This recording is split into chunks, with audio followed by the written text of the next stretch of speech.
Hey, what's up, everybody? It's Sincheesy here. Gonna go ahead and start off with some basics charting. I want to show you how to actually chart on your cell phone. Um, because there seems to be some confusion there still. So what I do is I tap on the screen on the chart, anywhere on the chart. I just tap. This is for Android, okay?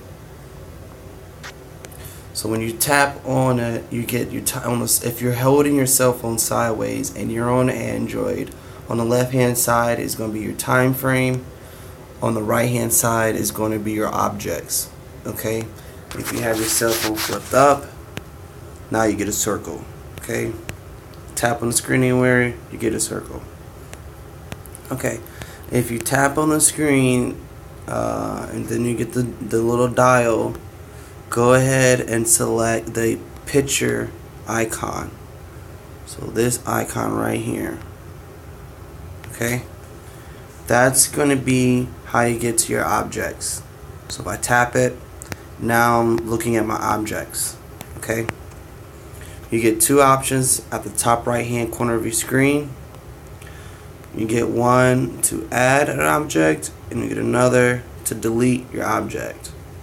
Okay, so when you hit the delete icon, this is how you would delete any of them. Okay, you just select and then you select delete.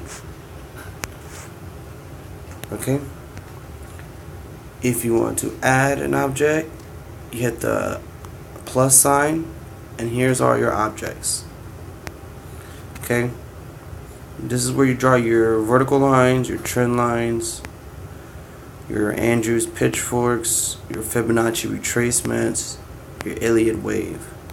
Alright, I'm going to just go over a few of them that I use a lot. I go over, so the horizontal line, once you select it, you just simply tap on your screen, and now you can go ahead and slide up and down. Okay?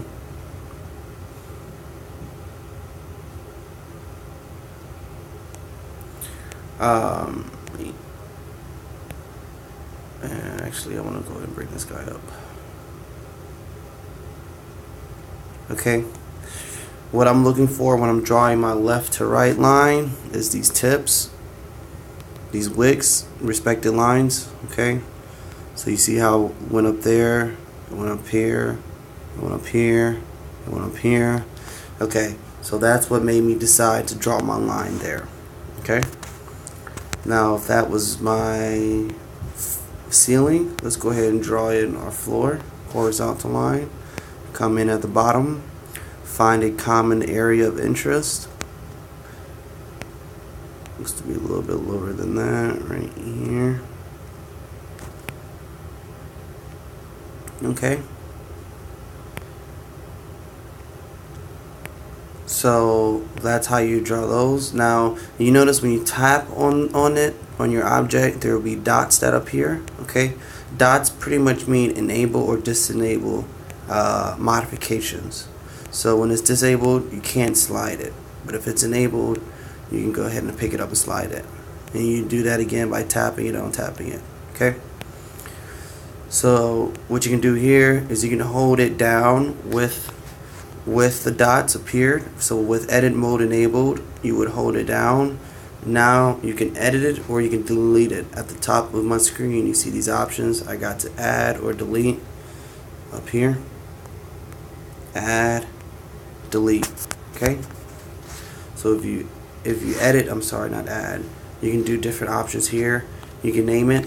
Okay, so if you want to remind yourself, oh, this is weekly resistance, right? Okay, and then you can change your color, whatever. You hit done. So now when you go to your objects list, it's going to say whatever you named it, weekly resistance. Okay, and if you hold it down, you can delete it. It'll delete it altogether, obviously. Now we can go to our trend lines. Draw trend lines. Okay, like that. What we have, Andrew's pitchforks. Let me first find a good place to put it.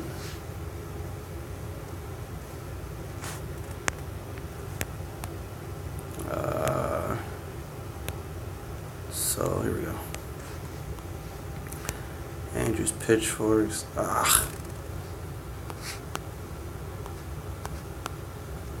Sorry guys, I don't know why this was rotten over here, but I really wanted it over here. Maybe let me turn my phone sideways. Okay. So on the right hand now, my object list is over here. Right hand side of my screen. Okay. So pitchfork. Step up here. Swing low, swing high. Okay.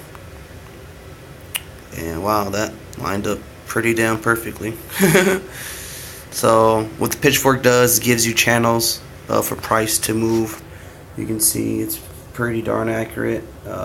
This is a leading indicator. What does that mean? It tells you where price has a probability of going. You see how price dances around these areas? Okay, that was made possible by Andrew's pitchfork.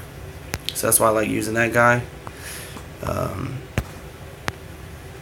The next one, Fibonacci retracement. Everybody knows I love Fibonacci retracements. So if I measure here to up here, you can measure that move like that. Okay, and you can see that that was to 161.8. So I measured this move right here. Okay, and it came up to the 61.8 level. You can see over here, 61.8 level, and then it kept going back down.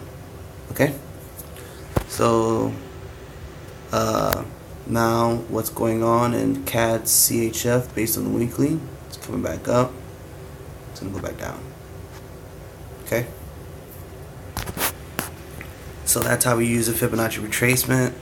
That's how you use trend lines, and that's how you use pitchfork.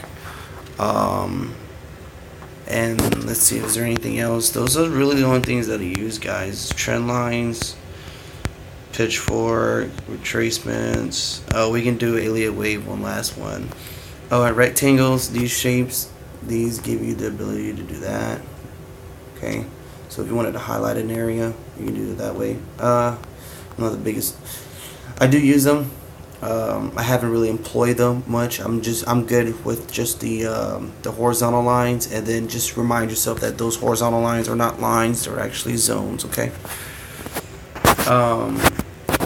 Was there any other item that I use when trading? Yeah. So the Elliott wave will be the last one. Go ahead and delete. I actually like the setup that I put on here, so I don't want to delete that just yet. But just to show you guys Elliott waves, we can do like okay, so this was the first move. It pushed down, came up, retracement, pushed back down again, came up, and we're gonna push down. Okay, so that's one way to use that particular tool. And keep going down. Okay, so that's alien waves theory. And that's pretty much it, guys. That's how I trade out. Those are the tools that I use. And then I have a 200 moving average. Let me know if you have any questions. Hope this helps. Thanks.